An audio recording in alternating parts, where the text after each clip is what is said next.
Today we're going to talk a little bit more about parental alienation, parental abuse by parent A, narcissistic high conflict person. Parental alienation is real, and it's a weapon used by one parent against the other parent, targeting the other parent, using the child as a pawn. They will stop at no lengths to destroy you and also destroy your child. And it's real. Women who use the cords as weapons are committing child abuse by proxy. A failed relationship is not your kid's fault. It takes two. And if you're a narcissistic person and you destroy that relationship and that parent B discovers the reality of what you are and who you are, and that parent B can't stay there long enough anymore to be a part of that kid's life and support that kid by being with you and dealing with your narcissism, it's awful. And then there's those of us who fight it every damn day and we ain't got to be around our kids. The research isn't debatable. So stop pretending it is. Pull it up. Studies, all of them. You can read over and over and over and over and over and over the effects of kids raised without their dad in their life. Boys raised without fathers are statistically more likely to end up violent, incarcerated, or dead before 30. Girls raised without fathers are more likely to be exploited, enter destructive relationships, and struggle with their own self-worth their entire lives. Because their dad was kept out of their life. Their dad was restricted in their life. All fatherless children carry a weight that never fully lifts. This is for the men. You don't get to father a child and treat it like a contract with an exit clause. You don't get to justify cheating because your marriage got hard. You don't get to disappear into a new relationship and call it healing. You don't get to abandon your first family and expect your bloodline to respect you later. Fatherhood is not a feeling. It's not a season. It's not an optional. It's a covenant. And men who break it don't get to wonder why their sons don't call and their daughters don't trust. You built that distance. You own it. Women, ending the marriage does not end his role. Just because you decide to stop playing house and you want to go to your new flavor that you kind of think you might want or whatever, you don't get to replace dad. Hear this clearly. The divorce was between you and him, not between him and his children. You don't get to poison their perception because you're in pain. You don't get to erase him because moving on is more convenient without his presence. You don't get to play victim while victimizing your own kids. When you turn a child against their father, you're not protecting them. You are a threat. You are a bully. You have made your children a victim that you claim you are. And they will know it. Maybe not now, but they will know it. Children are not resilient. They are adaptive. Every time somebody tells me, well, give it time, your kid's resilient, she's going to come around, blah, blah, blah. No, she's adapting. She's adapting, trying to survive, trying to cope, trying to be there, so she's afraid parent A is going to abandon her. And she's been like that ever since she was little.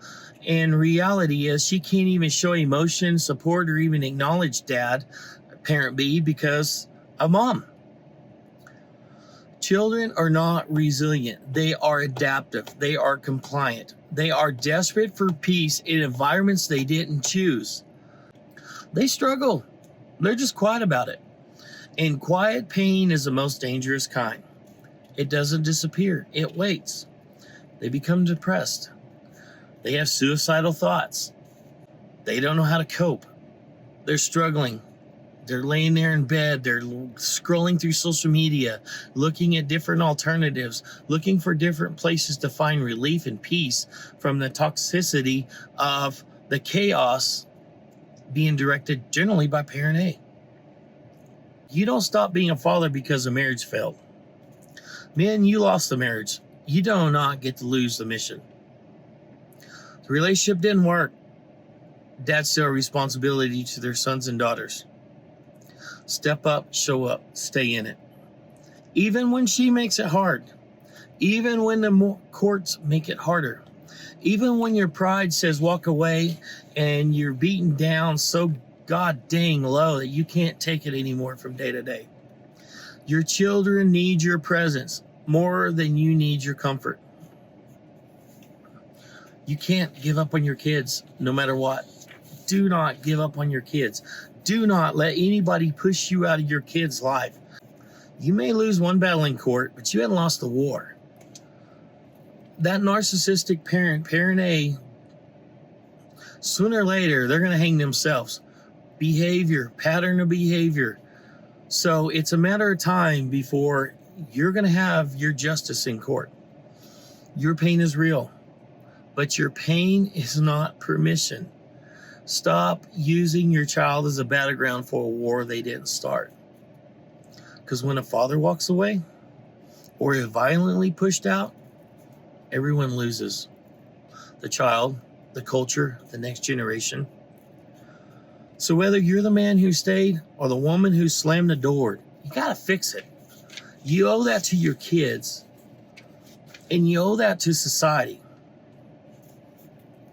And before that damage you're calling temporary becomes permanent, children don't care who won an argument. They just want both parents to stay in the fight. They just want mom and dad equally. And if you truly love your kids and care about your kids, and you have a conscience and have some light in those eyes, you should care about what your kids care about. Your issues in your head is not your kids' issues in your head. Your issues in your heart is not your kids' issues in your heart. Your issues in your ears from others giving you bad advice and family members giving you bad advice is not your kids' issues. You chose to have a child with somebody. The day you had that child, you lost that right controlling that child, keeping it from the other parent. And to the supporting cast of Parent A and the family members of Parent A, that means you too. Why did you turn your head? Why did you not support that role? Because it's one family against the other one? When does it stop? And you call yourselves Christians, and you advertise your businesses, you're Christians, and you portray you're holier than thou, and yet you support Parent A destroying Parent B and destroying the children. When does it stop? When do we heal society? When do we stop and make a difference? We can stop by doing it one child at a time. One child at a time can make a difference. You can make a stand and put your foot down and say, you know what? It's not right. That child needs to be with her daddy. That child needs to have time with her daddy equally. That child, he needs time with his daddy. He needs time equally with his daddy. When did the obsession of control and power stop? If you're in this situation on one side or the other, how's your behavior? Your kids are watching your behavior, and so is everybody else. Another story from a daddy story. Hopefully we can make a difference. Reach out to us on all social media channels, YouTube, Spotify, and if we can do something for you, send us a text, messages, private messages. We'd be glad to chat with you and visit with you. Take care. Have a great day.